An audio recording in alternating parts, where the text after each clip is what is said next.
I'm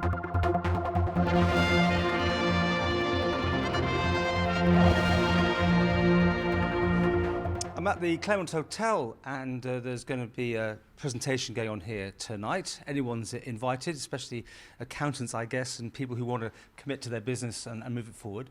Steve, a guru in marketing and that sort of thing, you've been advertised as you are also an ex-rugby player. I am. I mean, first of all, how did you get into this?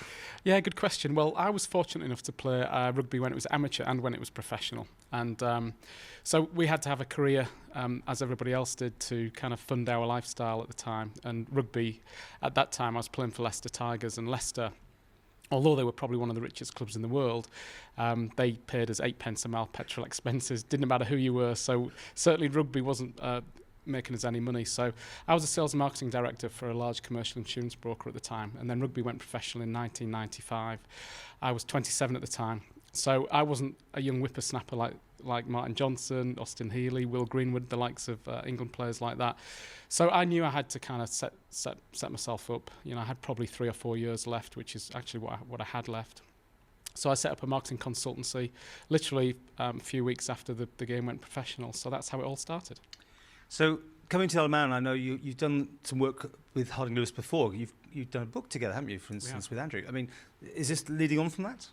Yeah, this is the third one we've done in 12 months now. And yeah, Andrew and I wrote a book together, really based on marketing principles and financial management of companies. And the book is called Why Businesses Stop Growing and What You Can Do About It. I mean, there are thousands of books that have been written on sales and marketing. I've written a number of those. And there's also thousands of books being written on financial management and accounting of businesses. But not one book has really been written that brings them both together. And I've always been a firm believer that even though if a firm is growing, you still have to have sound financial management behind it. And cash flow, obviously, is one of the most important elements of that. So bringing the two disciplines together, I think, has been a really important part of the book. And as I say, I think it's quite unique. There aren't really any other books out there that does that. And what you're doing tonight, is that from the book, or is this new stuff you'll be embedding into people's consciousness to try? Well, you know, proven strategies don't really change, but today it really is all about how people can really maximise their sales and profits from their existing customers.